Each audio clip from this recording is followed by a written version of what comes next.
Hello everyone, स्वागत है आप सभी का आपके अपने स्टडी प्लेटफॉर्म अंकित एकेडमी पर। दोस्तों, सीटेट पेपर 2 साइंस के लिए जैसा कि आप जानते हैं हमारा जो टॉपिक था धातु और अधातु वो कंप्लीट हो गया था।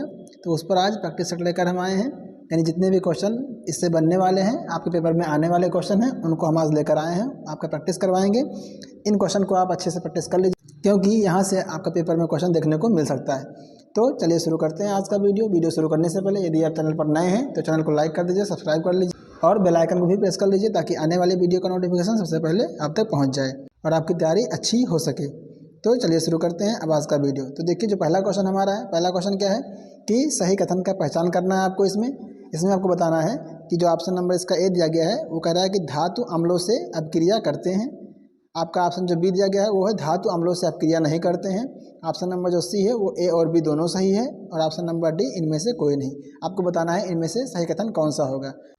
तो अगर हम बात करें धातु की, तो जो धातु होते हैं वो क्या होते हैं, अम्ल और क्षार दोनों से क्रिया करते हैं। तो यहाँ पे कह रहा है कि धातु अम्लों से क्रिया करते हैं, तो ये जो आपका ऑप्शन नंबर 1 है वो क्या है, सही है, बिल्कुल सही है, क्योंकि यहाँ पे धातु जो होते हैं वो अम्ल से क्रिया करते हैं, क्षार से भी क्रिया करते हैं। तो ये चीज़ आपका याद रखिएगा कि धातु जो होते हैं वो अम्ल और क्षार दोनों से क्रिया करते हैं। तो ऑप्शन नंबर ये आपका सही हो जाएगा। अधातु जो होते हैं वो अम्लों से क्रिया नहीं करते हैं, तो बिल्कुल सही ऑप्शन है ये भी, कि जो अधातु होते हैं वो अम्लों से क्रिया नहीं करते हैं और क्षार से भी क्रिया अधातु नहीं करते हैं। तो ये भी सही हो जाएगा आपका। इसका मतलब जो आपका ऑप्शन ए और ऑप्शन बी दोनों सही हो गया, इसका मतलब ऑप्शन नंबर सी सही हो जाएगा, यानी ए और बी दोनों क्या हो जाएंगे, सही हो जाएंगे। तो इस क्वेश्चन का सही जवाब कौन सा होगा, ऑप्शन नंबर सी, ए और बी दोनों होंगे। अब चलिए चलते हैं अगले क्वेश्चन पर। तो जो हमारा अगला क्वेश्चन है वो क्या है, क्वेश्चन नंबर 2, धातु के ऑक्साइड की प्रकृति कैसी होती है। ये क्वेश्चन आपका पेपर में पूछता है बार बार कि जो धातु होती है उसके ऑक्साइड की प्रकृति कैसी होती है। जो आपका ऑप्शन नंबर ए है वो क्या है, अम्लीय, आपका ऑप्शन नंबर बी क्षारीय, ऑप्शन नंबर सी उदासीन, ऑप्शन नंबर डी इनमें से कोई नहीं।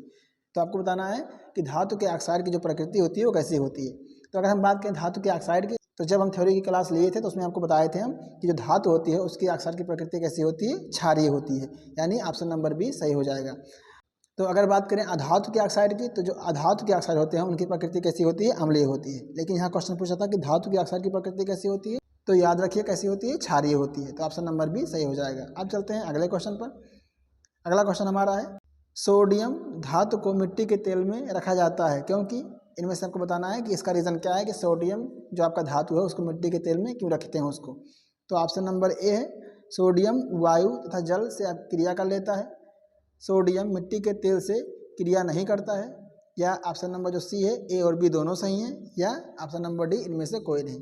तो अगर हम बात करें सोडियम की, तो सोडियम जो होता है वो जल और वायु से बहुत तीव्र गति से क्रिया कर लेता है। तो ये ऑप्शन नंबर 1 सही हो जाएगा, इसलिए इसको किस में रखते हैं, मिट्टी के तेल में रखते हैं। तो कह रहा है कि सोडियम जो है वो मिट्टी के तेल से क्रिया नहीं करता है। तो जी हाँ, सोडियम जो है मिट्टी के तेल से क्रिया नहीं करता है, इसलिए इसको कहाँ रखते हैं, मिट्टी के तेल में रखते हैं। तो ऑप्शन नंबर ए और बी दोनों सही हो जाएगा, इसका मतलब ऑप्शन नंबर सी सही हो जाएगा, यानी ए और बी दोनों सही हैं। ये सब क्वेश्चन बहुत ही महत्वपूर्ण है आपके लिए, क्योंकि यहाँ से क्वेश्चन आपका पूछता है पेपर में, इसलिए इन क्वेश्चन को हम प्रैक्टिस सेट में लेकर आए हैं। आज चलिए सॉल्व करते हैं अगला क्वेश्चन। तो जो हमारा अगला क्वेश्चन है, क्वेश्चन नंबर 4, ये देखिए, यहाँ कह रहा है कि हमारी आवश्यकताओं के अनुसार धातुओं को अलग अलग आकार दिया जा सकता है क्योंकि इनमें निम्नलिखित गुण पाए जाते हैं। तो इनमें कौन कौन से गुण होते हैं, जैसे मान लीजिए कि आप अपने अकॉर्डिंग जो आपको ज़रूरत हो उस तरह से आप धातुओं को अलग अलग रूप में कन्वर्ट कर सकते हैं। तो इस जो कन्वर्ट करने का जो रूप होता है उसे हम क्या बोलते हैं। तो जो ऑप्शन नंबर आपका ए है, तन्यता और चालकता, यानी तन्यता और चालकता से हम क्या करते हैं, उनके रूप को चेंज कर सकते हैं। आघात वर्धता या ध्वन्यात्मकता, ऑप्शन नंबर जो आपका सी है, चालकता और ध्वन्यात्मकता, और ऑप्शन नंबर जो आपका डी है वो क्या है, आघात वर्धता और तन्यता। इनमें से बताना है कौन सा आपका ऑप्शन सही है। तो देखिए, अगर इस क्वेश्चन की हम बात करें, जो ऑप्शन नंबर आपका ए है, तो ऑप्शन नंबर ए में तन्यता दिया हुआ है। तन्यता मतलब क्या होता है, किसी पदार्थ को या किसी धातु को आप खींच के तार के रूप में कन्वर्ट कर दीजिए, तो उसे कहते हैं तन्यता। चालकता की बात कर रहा है, तो चालकता जो होता है वो क्या होता है, तो किसी धातु में क्या हो, उसमें और विद्युत दोनों क्या हो जाए, फ्लो हो, यानी उसमें उनकी प्रवाह सुगमता से हो जाए। तो धातु में दोनों गुण तो होते हैं, लेकिन इस क्वेश्चन का जो सही ऑप्शन होगा वो इसका ये ऑप्शन नंबर 1 नहीं होगा, क्योंकि देखिए तन्यता से तो हम रूप को चेंज कर सकते हैं, लेकिन चालकता से रूप हमको चेंज नहीं कर सकते हैं। तो ये गलत जवाब होगा, यहाँ पर चालकता गलत हो जाएगा। तन्यता सही था आपका, लेकिन चालकता क्या हो जाएगा, गलत हो जाएगा। तो इसलिए ये ऑप्शन क्या हो जाएगा, आपका गलत हो जाएगा। आगे देखिए, आघात वर्धता और ध्वन्यात्मकता, देखिए आघात उद्धता क्या होता है कि किसी धातु को हम पीट के चादर के रूप में कन्वर्ट कर देते हैं, उसका रूप चेंज कर देते हैं। आघात वर्धता तो सही था आपका, लेकिन ध्वन्यात्मकता की बात करें तो ध्वन्यात्मकता मतलब क्या होता है कि धातु को पीटेंगे तो उसमें क्या होंगी, गायन ध्वनियाँ उत्पन्न होती हैं। तो गायन ध्वनियों से हमारा रूप से कोई मतलब नहीं है, तो ये क्या हो जाएगा, ये भी ऑप्शन आपका गलत हो जाएगा। अगर हम बात करें ऑप्शन नंबर सी की, तो चालकता जो कि आपका ऊपर हो चुका है, तो ये तो होगा नहीं, तो ध्वन्यात्मकता तो होगा ही नहीं आपका, तो ये ऑप्शन आपका गलत हो जाएगा। अब आगे बात करें ऑप्शन नंबर डी की, तो यहाँ पे जो ऑप्शन नंबर आपका डी दिया गया है वो दिया गया आघात वर्धता और तन्यता। देखिए इसी से हम क्या कर सकते हैं, किसी धातु के रूप को हम चेंज कर सकते हैं अपने अनुसार अलग अलग। जैसे मान लीजिए धातु को अगर हमें तार के रूप में काम करना है तो उसको खींच के हम तार के रूप में कन्वर्ट कर देंगे। अगर हमें कोई सीट चाहिए, धातु की कोई सीट चाहिए, तो उसको हम क्या कर देंगे, पीट पीट के उसको हम सीट के रूप में कन्वर्ट कर देंगे। तो सीट के रूप में कन्वर्ट करने की प्रक्रिया को क्या बोलते हैं, हम आघात वर्धता कहते हैं, और तार के रूप में कन्वर्ट करने की प्रक्रिया को क्या बोलते हैं, हम तन्यता कहते हैं। तो जो इस क्वेश्चन का जो सही जवाब होगा ऑप्शन नंबर आपका डी, यानी आघात वर्धता और तन्यता। इस तरह से हम उनके रूप को हम चेंज कर सकते हैं। अब चलिए चलते हैं अगले क्वेश्चन पर। तो जो हमारा अगला क्वेश्चन है, क्वेश्चन नंबर 5 है, निम्नलिखित में से कौन सी धातु द्रव अवस्था में पाई जाती है। इनमें से आपको बताना है कि ऐसी कौन सी धातु है जो क्या होती है, लिक्विड फॉर्म में मिलती है। ऑप्शन नंबर ए है sodium, option number B potassium, calcium या पारा। इनमें से आपको बताना है कि जो कौन सी धातु होती है वो लिक्विड अवस्था में यानी द्रव अवस्था में पाई जाती है। तो अगर हम सोडियम की बात करें, सोडियम और पोटेशियम ये दो धातु ऐसे होते हैं जो क्या होते हैं, नरम होते हैं यानी मुलायम होते हैं, इनको चाकू से हम काट सकते हैं, तो ये होगा नहीं ऑप्शन में। उसके बाद में जो कैल्शियम है ये भी नहीं होगा आपका, क्योंकि ये ठोस अवस्था में मिलता है। लेकिन जो पारा होता है वो क्या होता है, लिक्विड फॉर्म में मिलता है, जो आपको लिक्विड के फॉर्म में थर्मामीटर के अंदर देखने को मिल जाता है। तो इस क्वेश्चन का जो सही जवाब होगा कौन, तो इस क्वेश्चन का राइट आंसर क्या होगा, ऑप्शन नंबर डी। अब चलिए चलते हैं अगले क्वेश्चन पर। अगला क्वेश्चन हमारा है, कापर पर लगने वाले जंग का रंग कैसा होता है। तो आपको बताना है कि जो कापर पे जंग लगता है उसका कलर कैसा होता है। यानी कापर में जो जंग लगता है उसमें क्या होता है, कैल्शियम कार्बोनेट होता है, यानी CuCO3 होता है। ये कैल्शियम कार्बोनेट जो होता है इसका रंग कैसा होता है आपको बताना है। तो लाल होता है, भूरा होता है, नीला होता है या हरा होता है। इनमें से किस रंग का कैल्शियम कार्बोनेट पाया जाता है जब आपके कापर पे जंग लगता है। तो कभी कभी आप देखे होंगे कि आपके घर में जो है वो तांबे का यानी कापर को तांबा भी कहते हैं, तांबे का बर्तन रखा होता है। उसमें क्या होता है कि हरे रंग की छींटें पड़ जाती होंगी, तो वो क्या है, कापर का जंग ही है। तो कापर का जो जंग होता है वो किस रंग का होता है, हरे रंग का होता है, यानी ऑप्शन डी आपका सही हो जाएगा। तो इस क्वेश्चन का सही जवाब कौन सा होगा, ऑप्शन नंबर डी। अब चलते हैं अगले क्वेश्चन पर। तो जो हमारा अगला क्वेश्चन है वो है क्वेश्चन नंबर 7, निम्नलिखित में से कौन सा कथन गलत है। आपको बताना है कि इनमें से कौन सा कथन क्या है, गलत है। अब देखिए ऑप्शन नंबर जो आपका ए है वो कह रहा है कि धातुओं का गलनांक बहुत उच्च होता है।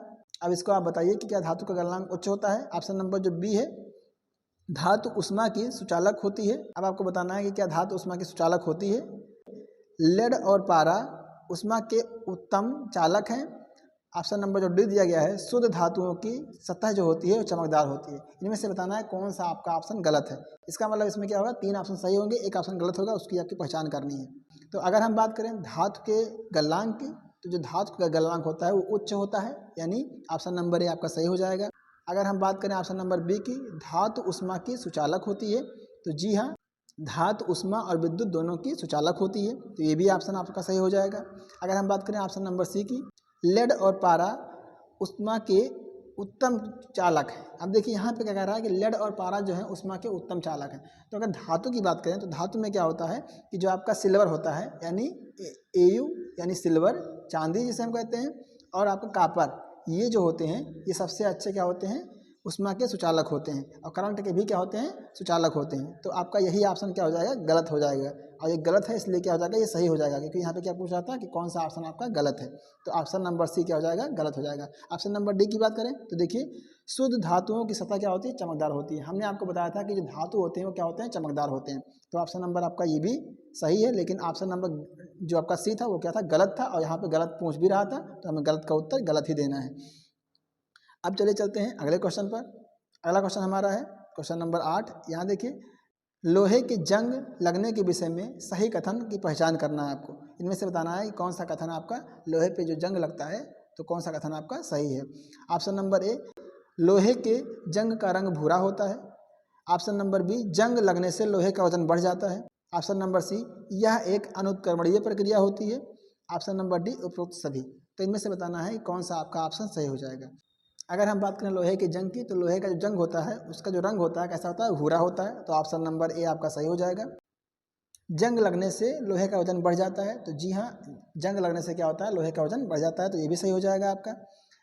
फिर उसके बाद कह रहा है कि यह एक अनुत्क्रमणीय प्रक्रिया है, यानी ये क्या है, इरिवर्सिबल प्रोसेस है। अगर एक बार लोहे में जंग लग गया तो दोबारा शुद्ध लोहा हम उसको कन्वर्ट नहीं कर पाएंगे, तो ये भी क्या है, एक अनुत्क्रमणीय प्रक्रिया है, ये भी सही है। तो इसका मतलब क्या हुआ, तीनों सही है, तो आपका ऑप्शन नंबर डी क्या हो जाएगा, सही हो जाएगा, यानी उपरोक्त तो सभी सही है। अब चलिए चलते हैं अगले क्वेश्चन पर। देखिए, लोहे में जो जंग लगता है, इस क्वेश्चन को पेपर में पूछता है, कई बार पूछ चुका है, तो इस क्वेश्चन को आप मोस्ट इंपॉर्टेंट में रख लीजिएगा, क्योंकि ये क्वेश्चन जो है आपका पूछता है, तो इस चीज़ को आप अच्छे से याद रखेंगे। अब चलिए चलते हैं अगले क्वेश्चन पर। अगला क्वेश्चन देखिए, अधातु के ऑक्साइड की प्रकृति कैसी होती है। अब यहाँ पे आपको बताना है कि जो अधातु हैं उनके ऑक्साइड की प्रकृति कैसी होती है। ऑप्शन नंबर ए क्या है, क्षारीय है। ऑप्शन नंबर बी क्या है, अम्लीय है। ऑप्शन नंबर सी उदासीन। ऑप्शन नंबर डी इनमें से कोई नहीं। आपको बताना है कि जो आपके अधातु होते हैं उनके ऑक्साइड की प्रकृति कैसी होती है। यदि आप थ्योरी की क्लास लिए होंगे तो इसका आंसर जो है बहुत जल्दी और बहुत आसानी से आप दे सकते हैं। तो अगर हम बात करें अधातु के ऑक्साइड की, तो इसकी प्रकृति कैसी होती है, उनकी प्रकृति अम्लीय होती है। अगर हम बात करें धातु के ऑक्साइड की, तो धातु के जो ऑक्साइड होते हैं उनकी प्रकृति कैसी होती है, उनकी प्रकृति क्षारीय होती है। यानी जो धातु होते हैं उनके जो ऑक्साइड होते हैं उनकी प्रकृति कैसी होती है, क्षारीय होती है। तो इस चीज़ को आप याद रखेंगे, क्योंकि ये क्वेश्चन आपका पेपर में पूछ लेता है कि अधातु के ऑक्साइड की प्रकृति कैसी होती है और धातु के ऑक्साइड की प्रकृति कैसी होती है। तो याद रखेंगे आप, अधातु के ऑक्साइड की प्रकृति अम्लीय होती है और धातु के ऑक्साइड की प्रकृति क्षारीय होती है। तो इस चीज़ को आप याद रखेंगे। अब चलते हैं अगले क्वेश्चन पर। अगला क्वेश्चन हमारा है क्वेश्चन नंबर 10। निम्नलिखित में से कौन सी अधातु द्रव अवस्था में पाई जाती है। अब इनमें से आपको बताना है कि कौन सी जो अधातु होती है वो क्या होती है, द्रव अवस्था में पाई जाती है। देखिए, जो अधातु होते हैं वो सामान्यतः गैस अवस्था में पाए जाते हैं, लेकिन कुछ अपवाद हैं, जो कुछ अधातु होते हैं वो ठोस अवस्था में पाए जाते हैं और कुछ अधातु क्या होते हैं, द्रव अवस्था में पाए जाते हैं। तो इनमें से आपको बताना है कि कौन सा धातु है जो आपका द्रव अवस्था में पाया जाता है। तो अगर हम बात करें सल्फर की, तो सल्फर जो होता है वो गैसीय अवस्था में होता है। अगर हम बात करें ग्रेफाइड की, तो जो ग्रेफाइड होता है वो ठोस अवस्था में मिलता है। जो पेंसिल होता है आपका, पेंसिल के बीच में जो आपका काले रंग का पदार्थ होता है उसे क्या बोलते हैं, ग्रेफाइड कहते हैं। वो क्या होता है, आपका ठोस अवस्था में मिल जाता है। हीरा जो है वो दुनिया का सबसे क्या है, कठोर पदार्थ है, यानी ठोस अवस्था में ये पाया जाता है, ये अपवाद के रूप में है। लेकिन अगर ब्रोमीन की बात करें, तो जो ब्रोमीन होता है वो ऐसा धातु है जो क्या होता है, लिक्विड फॉर्म में यानी द्रव अवस्था में मिलता है। तो इस क्वेश्चन का सही जवाब होगा ऑप्शन नंबर डी, यानी ब्रोमीन। ब्रोमीन ऐसा धातु है जो क्या होता है, द्रव अवस्था में पाई जाती है। तो इस चीज़ को आप याद रखेंगे। अब चलते हैं अगले क्वेश्चन पर। क्वेश्चन नंबर हमारा 11 है। निम्नलिखित में से कौन सा कथन सही नहीं है। आपको बताना है इनमें से कौन सा कथन सही नहीं है।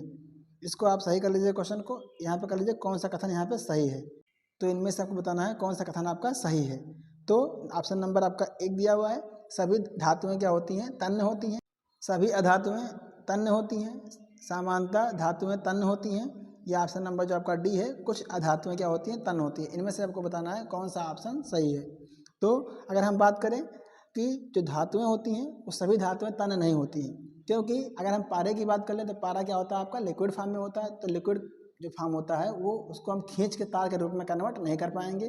तो तन्य का मतलब यही होता है कि किसी पदार्थ को या किसी धातु को हम खींच के तार के रूप में कन्वर्ट कर दें, तो उसे क्या होता है, उसे हम क्या बोलते हैं, तन्यता कहते हैं, तन्य कहते हैं। तो ऑप्शन नंबर ए आपका क्या हो जाएगा, गलत हो जाएगा, क्योंकि हम सभी धातुएं क्या होती हैं, तन्य नहीं होती हैं। जैसे पारा हो गया आपका, एग्जाम्पल हम दे रहे हैं, जैसे पारा हो गया आपका, तो पारा क्या होता है, तन्य नहीं होता है। तो सभी कैसे हो जाएंगी। ऑप्शन नंबर बी जो है, सभी अधातुएं तन्य होती हैं। अब देखिए यहाँ पे अधातुएं तन्य होती ही नहीं है, क्योंकि अधातुओं को अगर हम खींचेंगे तो क्या हो जाएंगे, वो टूट जाएंगी, या खींचेंगे या उसको हम पीटेंगे तो क्या हो जाएंगी, वो टूट जाएंगी। तो ये भी आपका ऑप्शन गलत है। उसके बाद में कह रहा है सामान्यतः धातुएं तन्य होती हैं। तो ये ऑप्शन बिल्कुल सही है, क्योंकि कुछ धातुएं ऐसी होती हैं कि जो तन्य नहीं होती हैं। तो यहाँ पे बोला समानता। समानता में क्या है कि कुछ धातुएं ऐसी होती हैं जो क्या होती है, तन्य नहीं होती, तो उनको छोड़ दिया। तो समानता का मतलब ये होता है कुछ धातुएं क्या होती हैं जो अपवाद के रूप में, उनको छोड़ दीजिए, बाकी धातुएं क्या होती हैं, तन्य होती हैं। तो ये चीज़ आपका सही हो जाएगा, यानी ऑप्शन नंबर सी क्या हो जाएगा, सही हो जाएगा। अब चलिए चलते हैं अगले क्वेश्चन पर।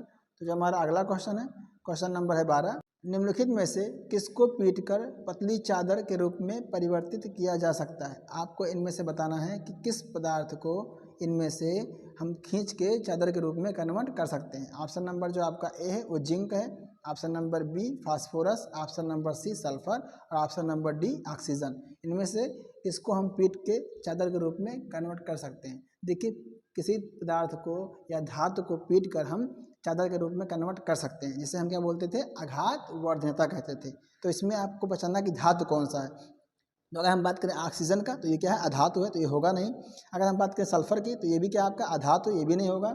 अगर हम बात करें फास्फोरस की तो फास्फोरस भी क्या है, एक अधातु है, ये भी नहीं होगा। तो बचा कौन, जिंक। जिंक क्या है, एक धातु है जो कि इसको हम पीट कर चादर के रूप में कन्वर्ट कर सकते हैं। तो ऑप्शन नंबर आपका ए सही हो जाएगा। तो इस क्वेश्चन का सही जवाब होगा ऑप्शन नंबर ए, यानी जिंक। जिंक को हम पीट कर चादर के रूप में कन्वर्ट कर सकते हैं। तो ये थे धातु और अधातु के मोस्ट इंपॉर्टेंट क्वेश्चन जो कि आपके पेपर में आ सकता है। तो इन क्वेश्चन को आप अच्छे से प्रैक्टिस कर लीजिएगा, क्योंकि अधातु और धातु से बनने वाले जो क्वेश्चन हैं वो मोस्ट इंपॉर्टेंट क्वेश्चन हमने आपको करवा दिया है। बाकी जो क्वेश्चन आपके और भी है प्रैक्टिस क्वेश्चन, उसको हम लेकर आएंगे जब हम मिक्स क्वेश्चन जब करवाएंगे तब उसको लेकर आएंगे।